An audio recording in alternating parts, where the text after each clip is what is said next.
udokotela uMalala Phezulu. Udokotela ke bamazi kangcono ngoMalala Phezulu kodwa igama lakhe uBongani Nobleman Dlamini. Singasho nje ukuthi uyi-gifted healer and a spiritual leader. Namhlanje ke sobe sikhuluma ngendaba ke le bese ngishilo ngaphambilini ukuthi uma ngabe kuyenzeka ukhulelisa intokazi yakho ithi ngithi intombi yakho ke bese uyahlawula umntwana and then mawumhlawula kodwa uhlali naye wena endlini uhlala kabo mamakhe uya bathini uya support uyabona uyayikhipha imali ngaso sonke isikhathi awugeji futhi uyabo azakhule ke untombazana uthola ukuthi manje sekayalotsholwa masekalotsholwa umbuzo uthi imali yamalobolo le iya kabo malume noma iya kuwe njengobaba womntwana. Ngaloko ke sengiyakubingelela ngiyakwamukela la ku Alex FM ngabingelela nomcruise lapha ekhaya.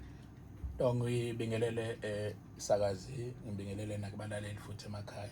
Sibonga ithuba lokuthi sibe ndawo namhlanje ezingudokotela uMalala Phezulu. Asibonga. Dokotela Malala Phezulu kunomuntu oyangibuza ngale gama last nje mangikhuluma athi hey. Ngathi angifuni nje ukukhuluma into engayazi. Umnikazi walo uthi makafika mhlawumbe uyongicacisela nje ngelilanga ukuthi lala kanjani Phezulu. Hayi kodwa siyeke nje mhlawumbe le gama soyibamba ngelinye ilanga futhi uyabona.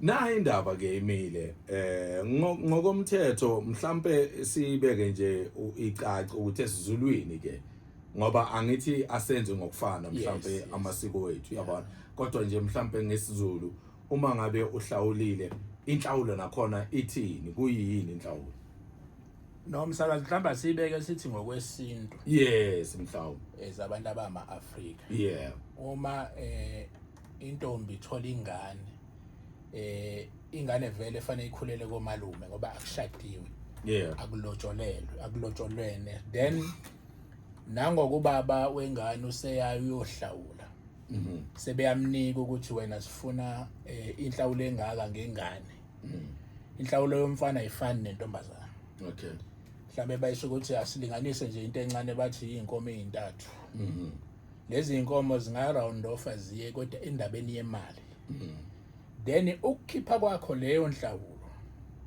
kuyakuphoqa ukuthi if ingane ufuna ibuyele kuwena ngokuphelele ufuna uphinde uyithenge inhlawulo ayisho ukuthi usuyayithatha ingane uswazi nje lokuthi ufike wona phakathi kwekhaya then ke le yokuthenga ingane ke sebezosho ukuthi no sidinga lokho ukuze ingane ikwazi ukuphuma bese ibuyele esibongeni sayo ngokuphelele okuyisibongo sendoda if ingane ke ingazange yaphuma ngicine ngokuhlawula le ngane isabhilonga komalume bayo no nakho ke sekuyafika ke ithuba lokuthi iyalotsholwa lengane uma ilotsholwa lengane omalume bengane abangamela yonke into bayingamela kuze kuyofika egcineni if wena ungazange wayithenga wayikhipha wayisa esibongeni sayo kusekukubona ukukuzwela kulezi zinto eziyokhishwa mhlambe esuke beza nazo laba abasemzini wengane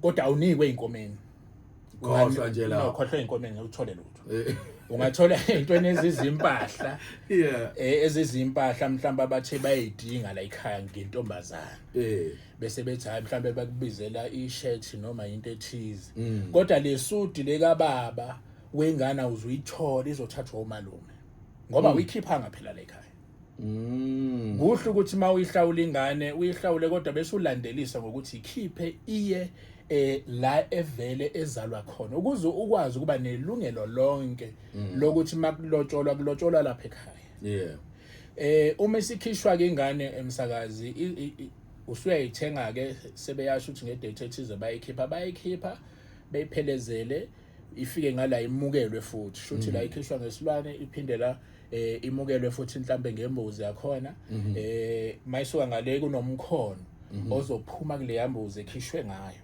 inyongo yakhona ingane bazoyigeza ngayo komalume shuthi siyasulwa la ukusula kayo kodwa ukhumbula ukuthi leli dlozi ngoba lengane iqalela lizohlale likhona lezizalukwazi zakomalume kuphela sebenzela ukuthi uma ifika ngala bese isibongo sakho sithathe over nedlozi lakho ngalana basayigezi ngenyongo ngoba sebeyayicola futhi bayemukela. Okay. Then ke ingane isibhilonga ngala ekhaya.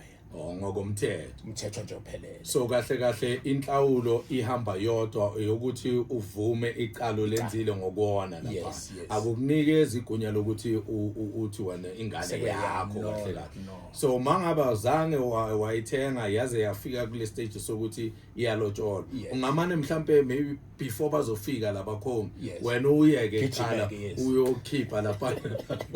Mawuceda nakhona kuzodipenda ukuthi bayavuma mhlambe ukuthi usunga ungayithenga mababona ukuthi lo uza ngoba sekazwile ukuthi manje bangathi hayi cha uzokwenza after lokho. No, iqiniso limile lithi if abakomalume bengekho strict kuleyo nto bavele bathi hayi ngoba usehlawulile ingane ayiye lapha awuzuhamba kahle lo mshado yoba nezinkinga phambili. Ingane izoba nenkinga yes.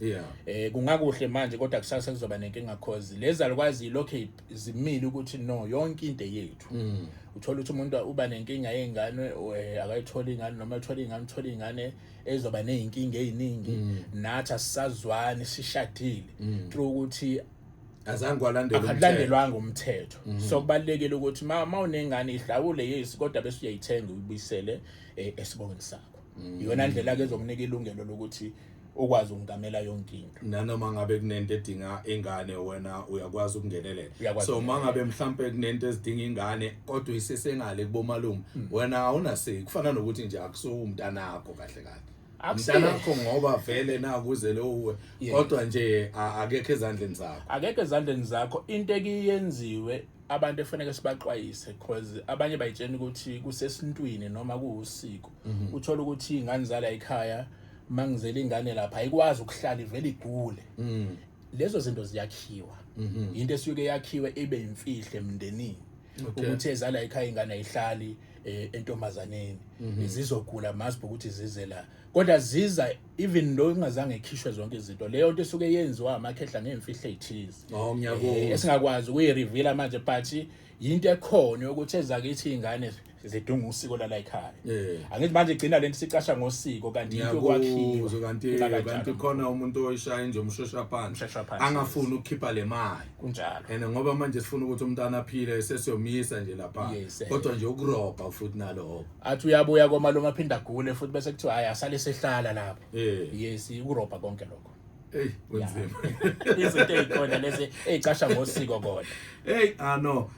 Dr. Malala phezulu ngoba ngiyabona nami ukuthi namhlanje no siqale kamnandi kule viki elizayo sizobheka futhi mhlambe esinye isihloko esingathi sithinta kakhulu nje ebantwini besilisa ngoba enye into esibuka kakhulu kule show yokuthi sizama ukuthi sifundisane masingabantu besilisa yabona ngoba kuneyinkinga ezenzakalayo uthola ukuthi omunye umuntu ulahla umntana wakhe angazi ukuthi leyo nto uyombamba nje isikhathi masesilibele sihamba ngoba inyembezi zengane azwele phansi so ngicabanga ukuthi mhlambe kule viki elizayo singabheka kuloko kulabantu abangawondli ingane zabo abazi umuntu ukuthi unengane nakuphi no iqiniso no ngikhululekile ukuze sicatshulisane yonke into siyenze ngendlela eright. No ngiyabonga kakhulu udokotela uMalala phezulu namanje mhlambe ngeke ngazi indaba yegama soyidingida kule viki elizayo. Hayi singayidingida because ifuna sichaze ukuthi iqhamuka kanjani. Ngoba inayo indlela yayo ukuthi iqhamuka kanjani because akusile igama lami kodwa elokusebenza. Uthola along the way ulungisa izinto. Asibambe lapho ke soyibamba kahle kule viki elizayo ngoba manje ngishawa isikhathi la. Yebo baba. Ngoba ngiyacabanga ukuthi mhlambe nayo mawuzoyindlala ehlisa izosiza nje nomuntu olalela azi ukuthi kahle legama lihamba kuphi. Siyathokoza. Ngibonga kakhulu baba. Akubonga thina kakhulu. Thank you so much.